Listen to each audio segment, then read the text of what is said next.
This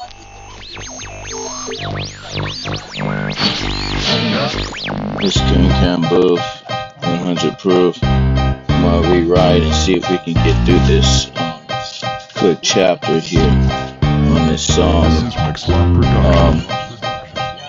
I'm in the land of programming and planning and practice. This is Architectural Design, Lesson 1. The nature of architectural design. Architecture is the art and the science of designing and constructing buildings. It is the creative process of conceiving and developing physical forms to accommodate human needs and purpose. Architectural forms will compose the material elements, establish spaces in which human activities take places. The process of architectural design is extremely complex and demands considerable experience. If one is to do it well, it is exercise and synthesis of putting together a complex array of disparate parts to form a unified, interdependent composition. The process of architectural design also requires the collaboration of specialists.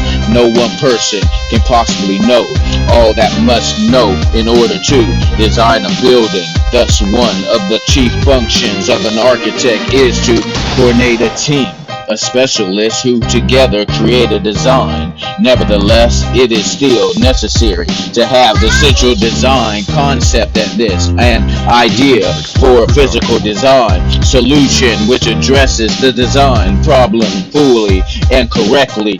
It also serves a unity united to all separate skills of the contributing specialists around a central theme. Design is the process of giving form to an idea. It results in a purpose, physical creation that serves a practical need. Design involves setting forth objectivities, analyzing information, planning and conceiving appropriate spaces and forms. Inspiration, talent, and intuition are invaluable to the process of design, but it is a process that occurs not in a mystical activity.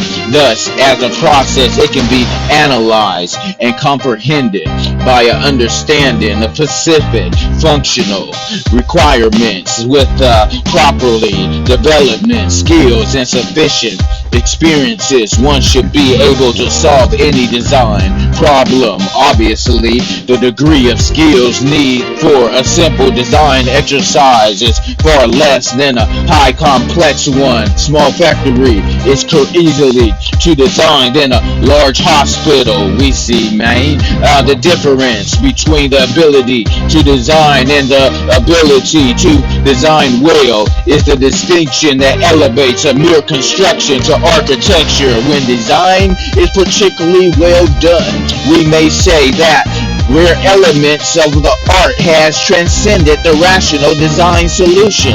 In architecture, as in every other kind of design, art solutions are the goal to be sought. Statement of the problem, collection of data, analysis of data, program, design concepts, design development, construction documents. That's the process, we bet.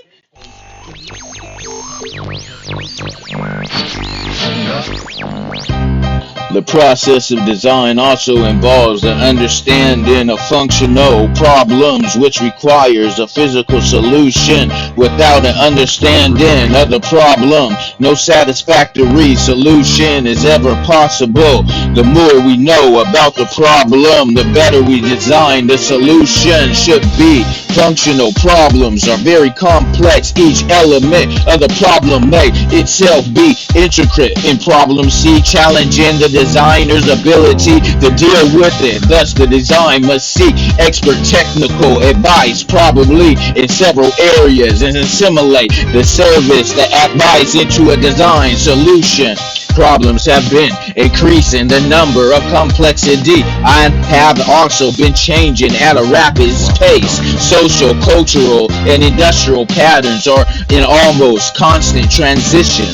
The designer is constantly challenged to understand the problem clearly in order to find an appropriate solution. During certain architectural periods, design came so formalized and that constitution stylized. As long as the style answered all the needs of the design problem, it was useful.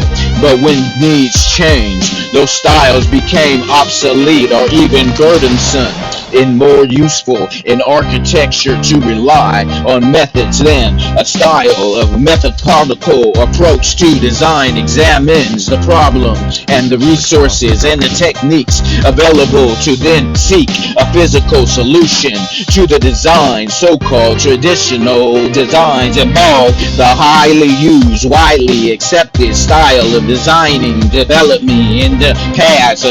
Certain areas where the pace of the change is very slow and the materials are limited. Such designs may be called indigenous architecture. New England and the Mediterranean architectures are examples. However, new conditions require new solutions. In any case, there is a rational methodical process behind both traditionals and contemporary designs. It is well to keep in mind that all traditional designs once was called modern or contemporary. Considerations of architectural design. We see the process of architectural design involves simultaneously resolutions of numbers of considerations and the combining of numbers and elements into the whole. The purpose of architecture are many, but all derived from the baker's purpose of accommodating human activities. In the pursuit of these many purposes, an architect is undertaken. Design should consider the following. Architecture requires an appropriate relationship between the site and the structure. It accommodates structure relationships. Architecture, we see, should be responded to the characteristics of the site. It forms climate, solar position, vegetation, and existing structure. Architecture responsive to site characteristics.